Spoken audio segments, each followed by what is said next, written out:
Ambassador, thank you very much for doing this. We have to start with a question that's been on everyone's mind. It seems the remarks of French President Emanuela Makrona with regards to the state of NATO. He said that it's brain dead. Do you understand why he's saying this? What are the reasoning behind his remarks?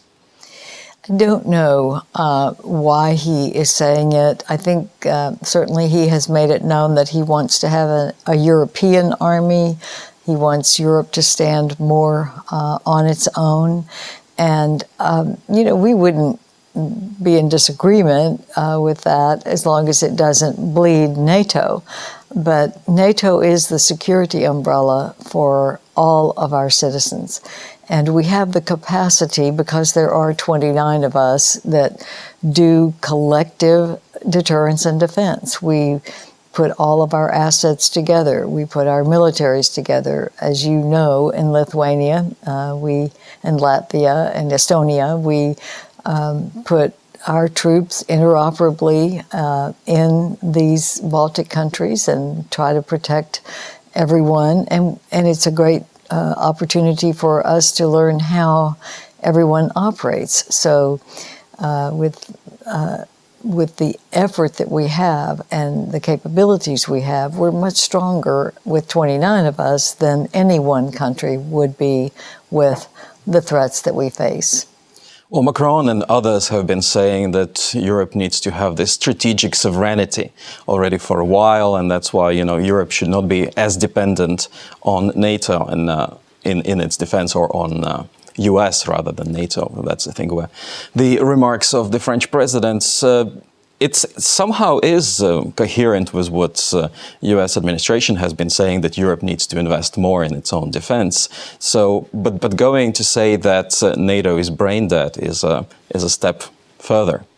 Yes, I think that we have said, and our president has said, that Europeans should do more to defend themselves.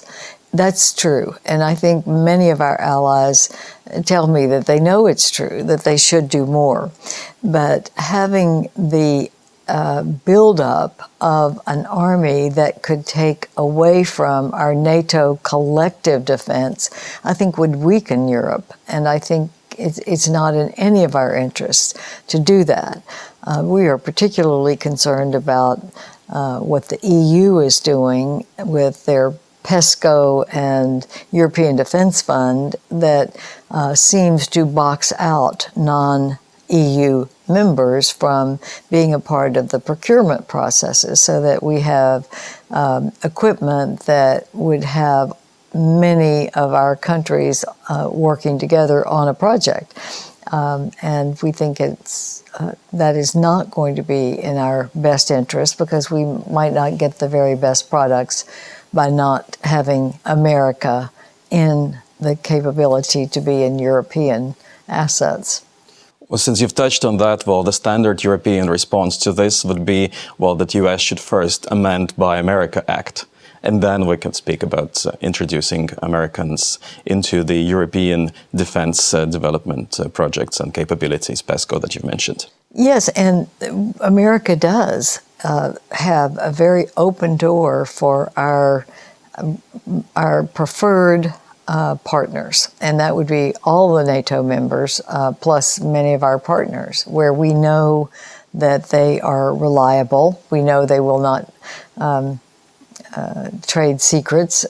We know and have an operable relationship with many allies, and we don't inhibit their ability to be a part of the procurement in the United States. We welcome that, actually. Now let's move on to something else that French president and some of the others have been doing lately, namely the trying to foster better ties, closer relationship, try to mend the relationship, if you may, with Russia. Some are questioning this, some are saying it's going too quickly, some are saying that perhaps President Macron is just being overly naive or overlooking the concerns of the Eastern Europe, Baltic states in particular. How do you assess his actions? Is it the right time to try to get closer and restore, let's say, business as usual relationship with Russia? Well, NATO decided after the invasion of Crimea that we would not have business as usual with Russia. Hopefully, with not having as much business with them, putting sanctions on, which the EU did as well as the US, they would come to the table and start amending their behavior. But they haven't. They haven't amended their behavior when they take 3 Ukrainian ships and put the crew in Moscow prisons, what they've done in Georgia, what they've done in the UK. They are not changing their behavior to come within the international norms that they should have. And so, of course, we're very hopeful that we won't go back to business as usual. Now, France has the ability to have a bilateral decision on what their relationship would be with Russia. But we are sticking to what NATO decided after Crimea, hoping that we can do something that will make Russia realize what they're doing in Ukraine, which could happen in any of the Baltic states as well, where they would just take territory. And what they've done in Ukraine is continue to defend what they have taken wrongly. And we need to stand up against that. That's what NATO does. Coming back to NATO and the relationship within the alliance, that's been another topic that's been a lot discussed in the last weeks, last month. And one of the things that is being discussed there is the fact that NATO is also suffering from the, some are calling erratic leadership from the current US administration. Would you agree with such a characterization that the current leadership is being, and in particular President Donald Trump, is being erratic in his behavior? Well, I think that it's very important that we have the agreements that we have in NATO. Many of our countries have bilateral tensions, and certainly we have bilateral tensions with Turkey right now because of the S-400, or we have a bilateral tension perhaps with another country. That's going to happen, and many of the presidents of other countries are having bilateral tensions. I don't need to name the other bilateral tensions, but I don't think that it's fair to assess personality so much as to assess policy. And where I think the policy has been very clear is that the United States is supportive of the sovereignty of every European country. We have stood for that with Latvia, Lithuania, and Estonia especially, because they're small and we want them to keep their territorial integrity. And that's why we were very helpful in starting the enhanced forward presence that we have in NATO that puts troops there, extra troops there. And the U.S. puts more troops in Poland as well on the other side of the enhanced forward presence NATO mission.